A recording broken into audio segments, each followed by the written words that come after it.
2026 జనవరి 3, 4, 5 తేదీల్లో గుంటూరులో ఆంధ్ర సారస్వత పరిషత్ ఆధ్వర్యంలో జరిగే 3వ ప్రపంచ తెలుగు మహాసభలను జయప్రదం చేయండి.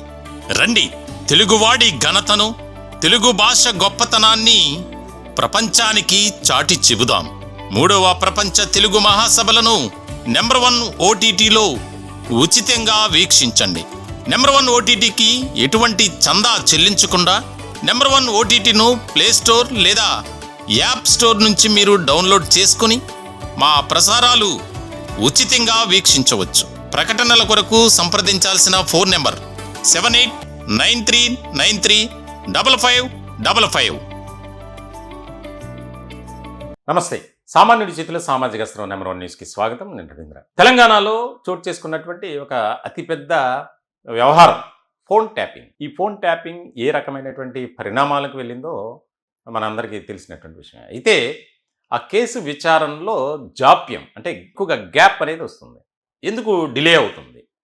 దీనికి సంబంధించి ప్రధాని నరేంద్ర మోదీ చాలా ఆగ్రహాన్ని వ్యక్తం చేశారు. దీనికి సంబంధించి రాష్ట్ర ప్రభుత్వం సరైనటువంటి విధానంతో చర్యలు తీసుకోవట్లేదు అనేది అసంతృప్తిని వ్యక్తం చేసినట్లు తెలుస్తుంది. దీనికి సంబంధించి తాజాగా తెలంగాణ రాష్ట్ర ముఖ్యమంత్రి రేవంత్ రెడ్డి ప్రధాని మోదీని కలిసినటువంటి సందర్భంలో ఈ టాపిక్ కూడా వచ్చింది అనేది చర్చ జరుగుతుంది. వాస్తవానికి గులాబీ పార్టీ అంటే బీఆర్ఎస్ పార్టీ అధికారంలో ఉన్నటువంటి ఈ 10 ఏళ్ల పాటు ఫోన్ ట్యాపింగ్ జరిగింది. దానికి సంబంధించి ఇంటెలిజెన్స్ వ్యవస్థ అంతా కేసీఆర్ గుప్పెట్లోకి వెళ్ళిపోయింది.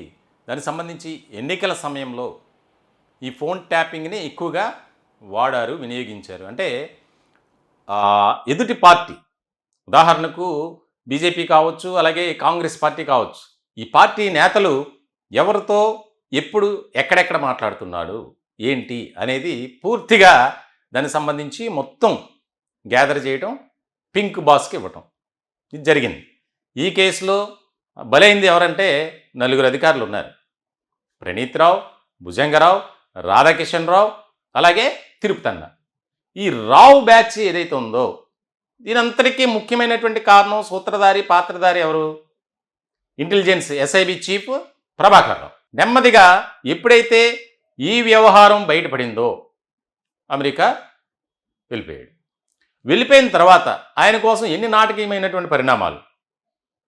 ఆయన సుప్రీంకోర్టు ద్వారా అప్రోచ్ అవ్వటం, దానికి సంబంధించి నేను ఆరోగ్య రీత్యా అనారోగ్యం సమస్యలు ఉన్నాయి కాబట్టి నా ఆరోగ్యాన్ని బాగు చేసుకోవడానికి అమెరికా వచ్చాను, కాబట్టి నాకు వెసులుబాటు కల్పించండి, ఈ కేసుకు పూర్తి స్థాయిలో సహకరిస్తా. అలాగే ఒక శాటిలైట్ ఛానల్కి సంబంధించి ఎండి ఆయన కూడా శ్రవణ్ రావు, ఆయన కూడా శ్రవణ్ రావు ఈ కేసులో ఇన్వాల్వ్ అయ్యారు. దీనికి సంబంధించి ఒక ముఖ్యమైనటువంటి పరిణామం ఏంటంటే ఆ 4 తూతూ మంత్రంగా అరెస్ట్ చేశారు. అరెస్ట్ చేసిన తర్వాత వారికి బెయిల్ కూడా వచ్చింది. తర్వాత దీంట్లో అప్డేట్ లేదు, విచారణ ఆగిపోయింది. ఎందుకు ఆగింది అని చెప్పి ఇప్పుడు కాంగ్రెస్ పార్టీకి మరి ఎందుకు రేవంత్ సర్కార్ దీని మీద పూర్తి స్థాయిలో ఫోకస్ పెట్టలేదనేది అర్థం కాని పరిస్థితి.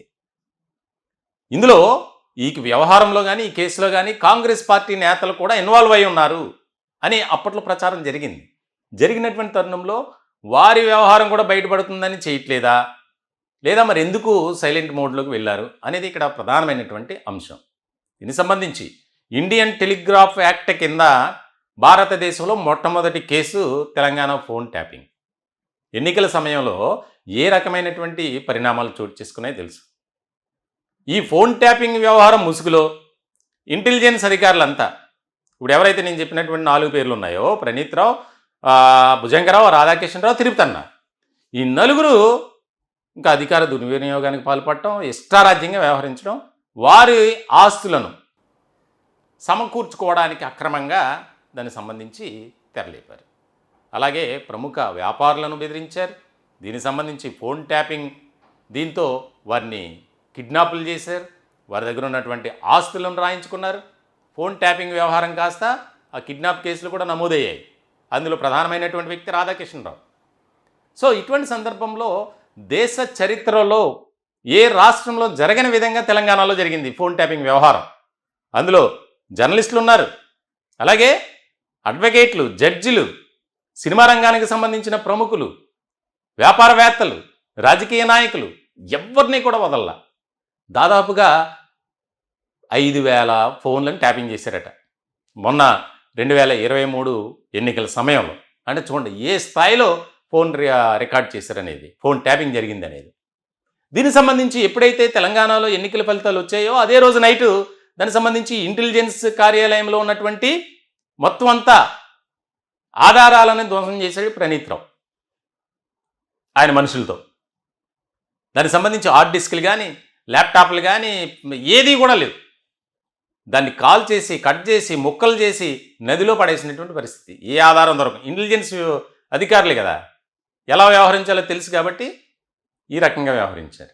దీనికి సంబంధించి మళ్ళీ ఈ కేసును పూర్తి స్థాయిలో సమగ్రంగా విచారించండి, అవసరమైతే కేంద్ర ప్రభుత్వ సహకారం తీసుకోండి, ఎవరిని కూడా ఏ పార్టీలో ఉన్నటువంటి నేతలున్నా వదిలే ప్రసక్తి లేదు దీంట్లో అని చెప్పి మోదీ కూడా చాలా సీరియస్గా చెప్పినట్లు తెలుస్తుంది. దీనికి సంబంధించి మరి ఏ రకమైనటువంటి విధానంతో రేవంత్ రెడ్డి సర్కార్ వెళ్తుంది, దీనికి సంబంధించి గులాబీ నేతలు చాలామంది ఇబ్బంది పడతారు. ఇప్పటి వరకు ఇంటెలిజెన్స్ విభాగంలో పనిచేసేటువంటి అధికారులను మాత్రమే అరెస్ట్ చేశారు తప్ప ఏ ఒక్క పింక్ లీడర్ని మాత్రం అరెస్ట్ చేయలే. వారి దగ్గర ఉన్నటువంటి ఆధారాలు సాక్ష్యాలను బట్టి ఖచ్చితంగా వారే చేశారు, చేయించారు అనేది స్పష్టమవుతుంది. ఎక్కడికో ఎందుకు ఆ కవిత, కల్వకుంట్ల కవిత ఫ్యామిలీ నుంచి బయటకు వచ్చేసినటువంటి సందర్భంలో ఈ ఫోన్ ట్యాపింగ్ వ్యవహారం వెనుక మా అన్నయ్య హస్తం ఉంది అంది, అంటే కేటీఆర్ గురించి. అయినా సరే ఈ కాంగ్రెస్ ప్రభుత్వం స్పందించలా. సో మొత్తానికైతే కీలకమైనటువంటి పరిణామాలు త్వరలోనే చోటు చేసుకోబోతున్నాయి. ఈ వ్యవహారంలో గులాబీ నేతలతో పాటు కాంగ్రెస్ నాయకులు కూడా ఎవరైతే వారికి సపోర్ట్ చేసినటువంటి వారు ఉన్నారు, ఎక్కడెక్కడ ఈ ఫోన్ ట్యాపింగ్ వ్యవహారం నడిపించారు. ఉదాహరణకు ఒక్క ఇంటెలిజెన్స్ వ్యవస్థలోనే కాదు, ఎర్రవల్లి ఫామ్ హౌస్లో ట్యాపింగ్ మెకానిజం, వరంగల్లో, నిజామాబాద్లో, ఇట్లా కొన్ని ప్రాంతాల్లో అక్కడ మెకానిజాన్ని కూడా ఏర్పాటు చేసేసారు. దానికి సంబంధించి చాలా ముఖ్యమైనటువంటి పరిణామంగా మారబోతుందనేది తెలంగాణ రాజకీయ వర్గాల్లో చర్చ జరుగుతుంది. మరికొద్ది రోజుల్లో గులాబీ పార్టీకి సంబంధించినటువంటి కీలకమైనటువంటి నేతలు అరెస్ట్ కాబోతున్నారు అనేది అయితే పెద్ద ఎత్తున చర్చ జరుగుతుంది. చూడాలి రేవంత్ సర్కారు ఏ విధంగా ముందుకు వెళ్తుందనేది ముఖ్యమైనటువంటి అంశం. ఈ టాపిక్పై మీ విలువైనటువంటి అభిప్రాయాలను కామెంట్ రూపంలో తెలియజేయండి. దయచేసి మా ఛానల్ని సబ్స్క్రైబ్ చేసుకోండి. Thank you.